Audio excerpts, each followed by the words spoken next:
Применение современных информационно-коммуникационных технологий в управлении государственными органами, включая суды, является неотъемлемой частью цифровизации всей страны. Так, Минюст предлагает законопроект об онлайн-трансляции судебных заседаний. По словам разработчиков, подобные трансляции позволяют наблюдать за процессом в реальном времени через интернет.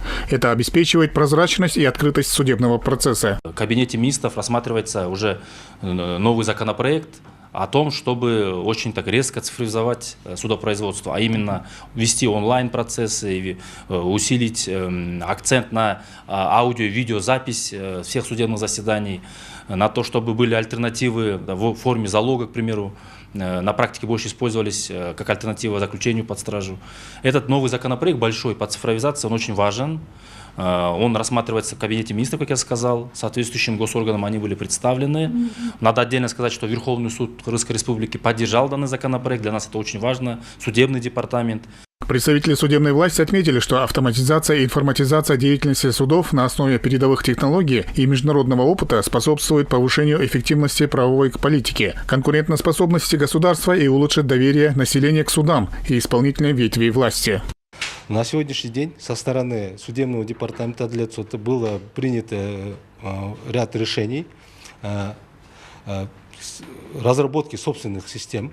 Это уже мы уже год как начали этот проект. Мы на сегодняшний день разработали концепцию развития этого системы аудио-видеофиксации и на сегодняшний день начата разработка технического задания на разработку системы. Что это нам даст в будущем? Что мы будем независимы от других компаний.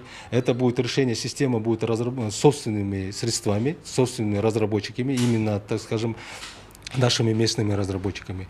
Депутаты ознакомились с данным проектом закона и решили поддержать инициативу Кабинета министров. В онлайн-режиме есть возможность у человека принимать участие в судебном заседании. Тем самым сокращается время рассмотрения его дела. При этом присутствие адвоката, он может либо присутствовать в следственном изоляторе, либо присутствовать непосредственно в самом заседании суда. Это, я думаю, большое новшество, движение вперед. Реформы в области судебных дел в Кыргызстане идут быстро и в то же время качественно, считает представитель Министерства юстиции Японии. Он отметил, что внедрение подобных технологий в нашей стране покажет хороший результат. У нас есть уникальный шанс для совместных работ в области законотворчества. У наших стран есть много проектов и идей. Мы должны вместе их разрабатывать. Отмечу, что наша страна проходила такой же путь при цифровизации судебных органов. Вы все делаете быстро и, самое главное, качественно. Со своей стороны, Япония готова поделиться опытом, и мы рады сотрудничеству.